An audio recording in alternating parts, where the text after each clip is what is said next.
Hi quilters, this is Sarah from Snugglebug Stitching, and we are looking at this quilt that I just quilted. This is called 9 Carat Quilt. It's a new pattern that I have available through Cut Loose Press for only $3.99. By the time I post this video, that pattern will already be available for you to purchase, so I'll drop the link for that in the description. But the real reason I made this video is a quilting tutorial. You can see on here, let me get a little closer. You can see on here that I've quilted this in these little squiggly lines that look like puzzle pieces, and those are called stipples. Some people call it a meander, whatever you want to call it. And I did make a video, some videos for a tutorial for quilting these. This is a pretty easy quilting design to start off with. It's just these little squiggly lines. You're just wiggling around until you fill up all the space in the quilt. Something that I did not mention while I was filming the tutorial that I probably should have is when you start quilting, if you start somewhere close to the middle and work your way out, working quadrants, it's just going to make it a little bit easier for you. But you know, if you've got another way, some people like to start on the left hand side and work their way over to the right, whatever works best for you. I do have a few blog posts on quilting where I talk about, you know, the advantages to lighter quilting versus denser quilting, walking foot versus free motion, and I'll drop the link to that in there. And I've also got a post where I talk about some things to think about when you start free motion quilting, as far as tips for tension control, tips for making it easier to slide that quilt around in your machine, and tips for stitch length control. So I'll drop the link for that in the description as well. These stipples are not terribly dense, so it's a good, easy design to start with. So we'll get on to the tutorial. So when I first started practicing free motion quilting, I found it helpful to actually draw what I was trying to quilt out on some notebook paper. So with stipples, or meander, some people call it, it's kind of like little squiggly lines that look like a puzzle piece. And just draw that out about the size you want it to be on your quilt. And to be honest, my quilting looks better than my drawing. Draw that out. And that just kind of helps you practice with getting your design and the size that you want it to be in your brain. Now you see right here, I'm sort of stuck. And if you get yourself stuck, and I don't have a whole lot of room on this paper to show you, but if you get yourself stuck, don't worry about it. You're really just wiggling around your quilt until you fill everything up and fill up all the space you need. So we're just going to come through here and come out like that. And the nice thing about freehand free motion quilting, and what I mean by freehand free motion quilting, is that we're not using templates, we're not using rulers. I'm not marking this on the quilt first and tracing that, and there's nothing wrong with doing any of those things. You know, do whatever works for you, your quilt, your rules. But the nice thing about freehand free motion quilting is that it's gonna not be noticeable when you have one of these that looks a little bit different, because they all look different throughout, and everybody's freehand looks a little bit different. So this is not what it's going to look like on the quilt. You know, holding the camera with one hand and drawing on the other. But drawing that out first is kind of a good way to practice, to try to get your brain used to the motion and the size of the shapes that you're making. Okay, so before you start free motion quilting, there's a few things you're going to want to do. You'll want to wind 4 or 5 bobbins of whatever thread you're going to quilt with. This just makes it so that you don't have to stop as often to rewind bobbins. You will always have to stop and change out your bobbins, but you won't have to stop and rewind them as often if you have several wound ahead of time. These bobbins here are wound with a Missouri Star Quilting Company polyester quilting thread, and that color is topaz. We're going to, if your machine has a plate that it recommends specifically for free motion quilting, usually it's a straight stitch plate, then it does actually help to change those out. If you don't have one, no big deal, just use what you got. So I'm going to change this out. So once you get this plate off, if you need to clean under the needle bar, I actually just cleaned before I made this video, so mine's pretty clean, but this is where I would clean under that needle plate if I needed to. And if you're going to change out your bobbin case, now's the time to do it. I'm not going to. I'm just going to leave the one I have in here. So you'll put on the plate that you're going to use. Now, how you change your plate out is going to depend on your machine. So check your manual for that one.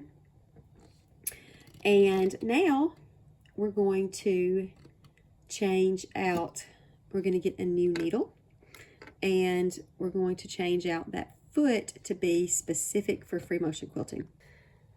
So the needles that I use are the Janome purple tip needles. They are great for quilting with it. If you have trouble with your thread breaking on you while quilting, this will probably help you out a lot. I love them. I tend to hoard them. I've got like 6 packs of them right now. So when I change out the needle, I'm going to take off this snap-on foot first because it's just going to be in the way. And you'll have a screw right here.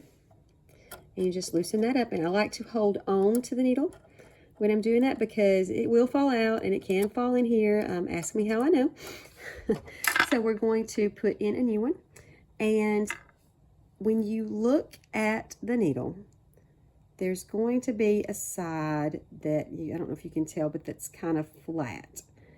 And the flat side needs to go in so that it fits in the needle holder, which is going to be about right here. And it's usually that the flat side goes to the back. So if you're having trouble putting that in there, it's probably because you have it in backwards. So you should push it up far enough that you feel it hit the top. And then tighten that screw. So now that we have a new needle, we're going to put on our free motion quilting foot. And there are going to be several variations, but this one right here is the one that most people are going to have that comes with your machine. And if you look at the toe of the foot, this one is a closed toe foot. Some people don't like a closed toe foot. And if you had an open toe foot, basically this little part in between the 2 red lines would not be there. But I actually like the closed toe foot better.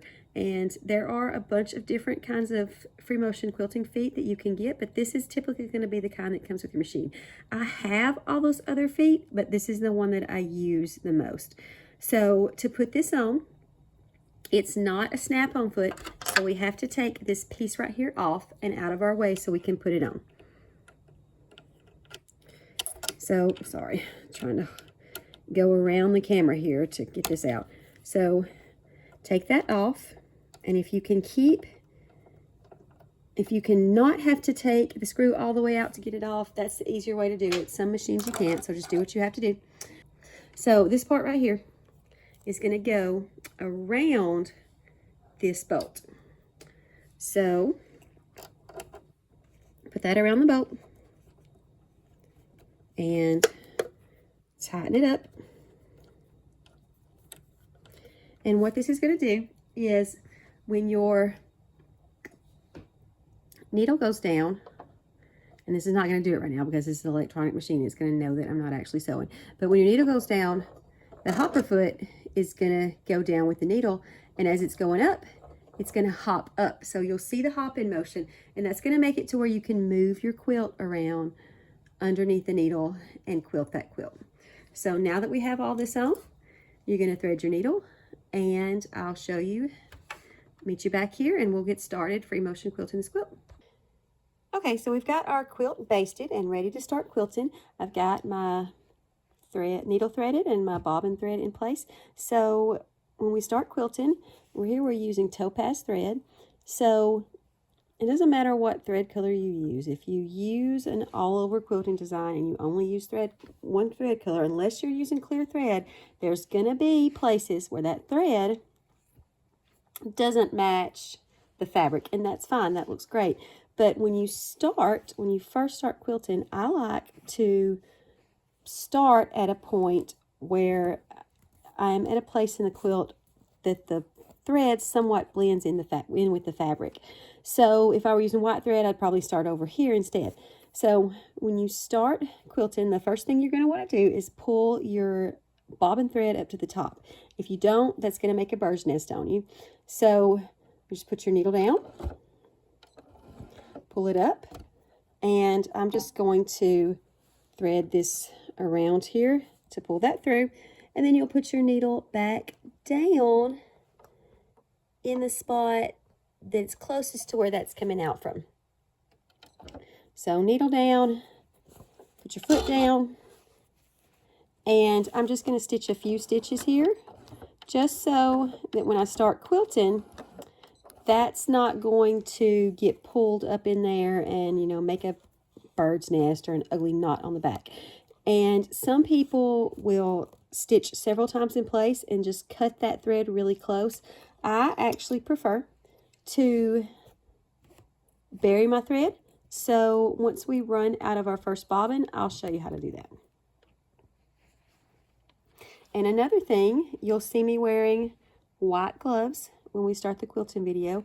And these white gloves, they're just machiner's gloves, and they have rubber tips on the fingertips so that you don't have to press down as hard while you're moving that quilt, and it helps you control the movement of the quilt a little bit. They help a lot. Okay, so we're ready to start quilting, and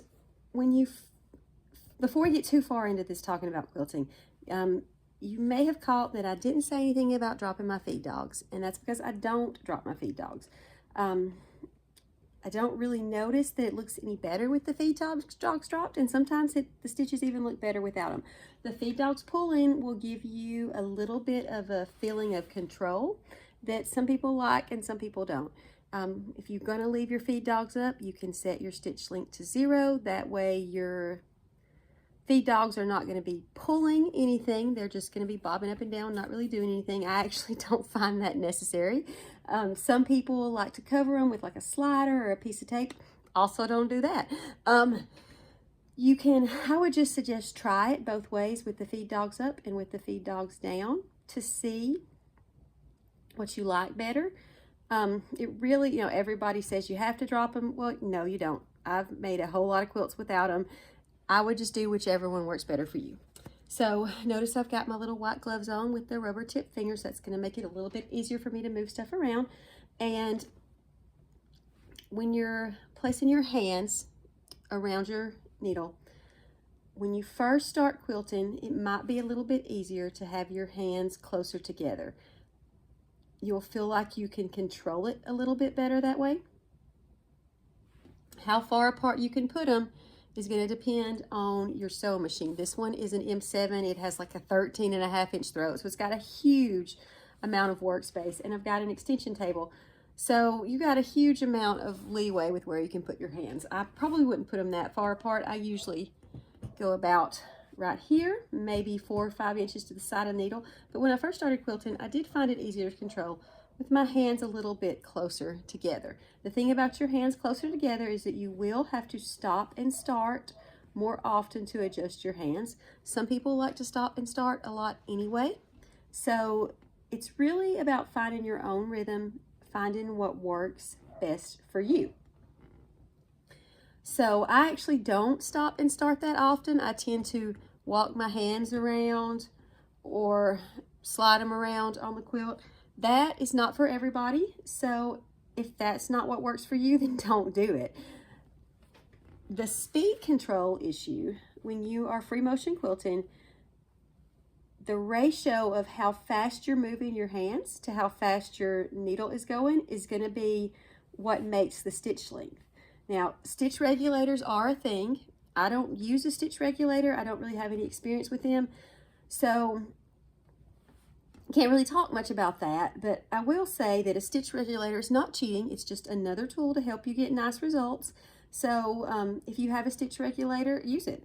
A stitch regulator is not a substitute for practice, though. It's not going to make your lines smooth for you. That just takes practice. So it's not cheating. It's just another tool.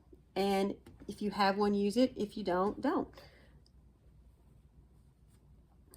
So how fast you have your machine going is really going to depend on finding your own rhythm. So you have to practice that for yourself.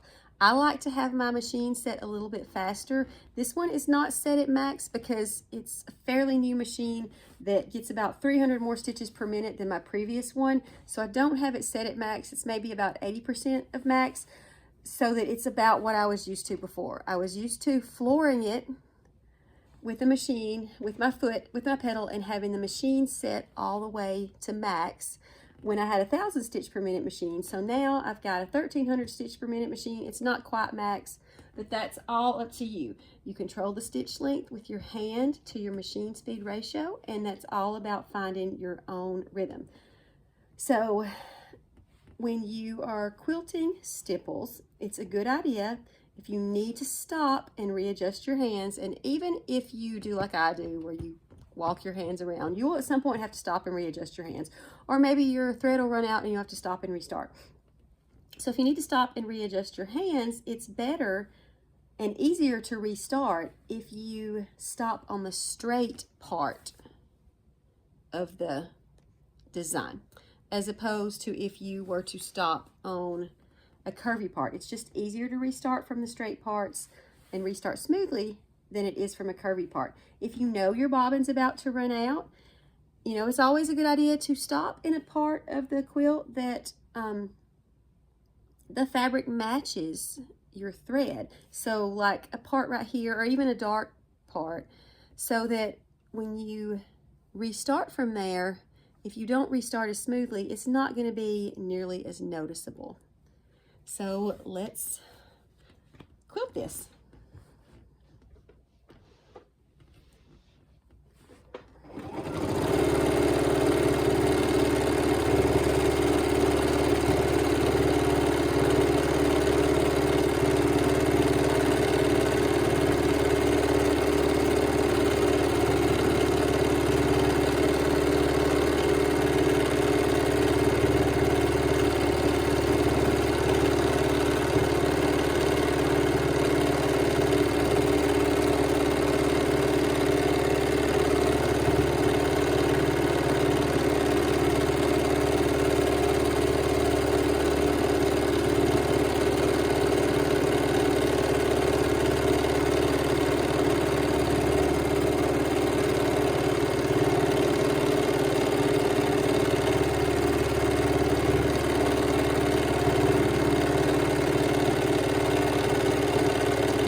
So I'm going to stop and readjust my hands. You see I stopped on this dark part of the fabric so that it's not going to be super obvious if I don't manage to restart smoothly. Just smooth this out.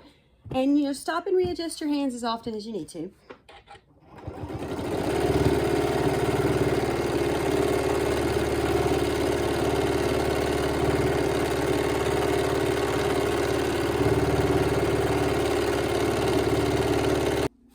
So I've been quilting along, and here you can see that my quilt just kind of went on the diagonal. At this point, it's going to be easier for me to pivot my quilt around to quilt. So when you do that, take your foot up and leave the needle in place. And then just be sure and put your foot back down before you start quilting again. Some machines will let you sew with your foot up, but it will make a big mess. Some machines won't sew at all if you have your foot up. They'll beep at you. So just make sure that foot is down when you quilt, and we'll quilt a little bit farther.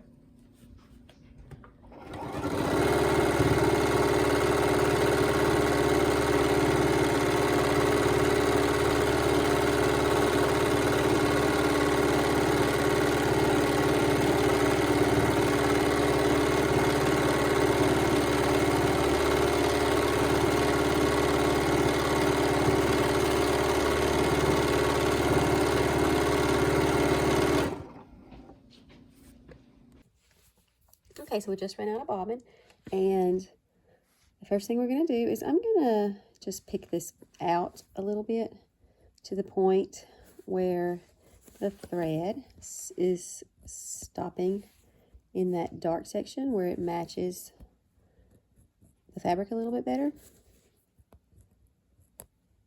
And once we get over there, we'll pull our bobbin thread up to the top, and I'm going to just knot this. And how many times you knot it is going to be dependent on the thread. This is similar to embroidery thread, so it's pretty slippery, so I actually usually tie it 4 or 5 times. If you are using cotton thread or thicker thread, you might only be able to tie it 2 or 3 times, because if you tie it more than that, then the knot won't go in between the layers. So once you get that tied off,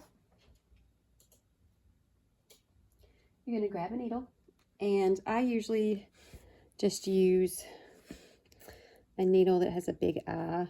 If you like cheater needles or needle threaders, you can use those too. And you're going to thread both of these threads into your needle.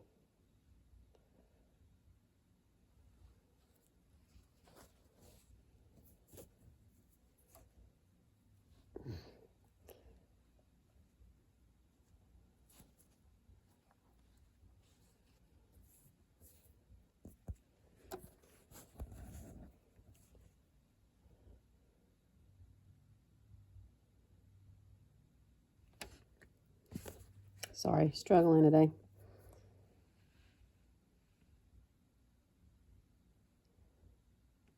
And what it is this is not cut off neatly, and it's not wanting to go in there. So I'm going to just grab my scissors and cut that.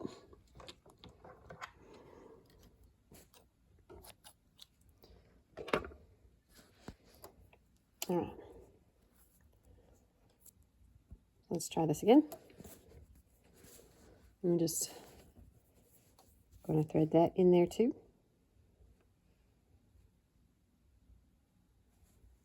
All right. So now you have both sides threaded in there.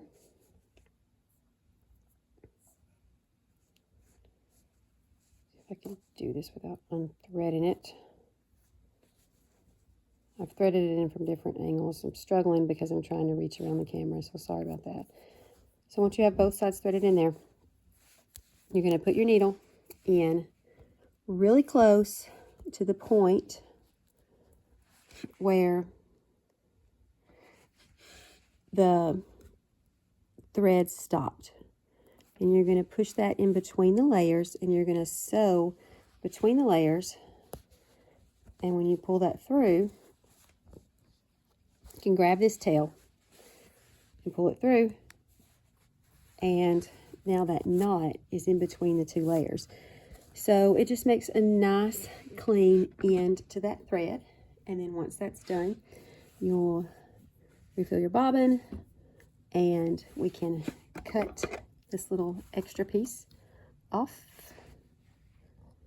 And then when you cut it, just cut it close to the fabric, and then it'll go in between the layers. And then you just start sewing right there at that point where that ended.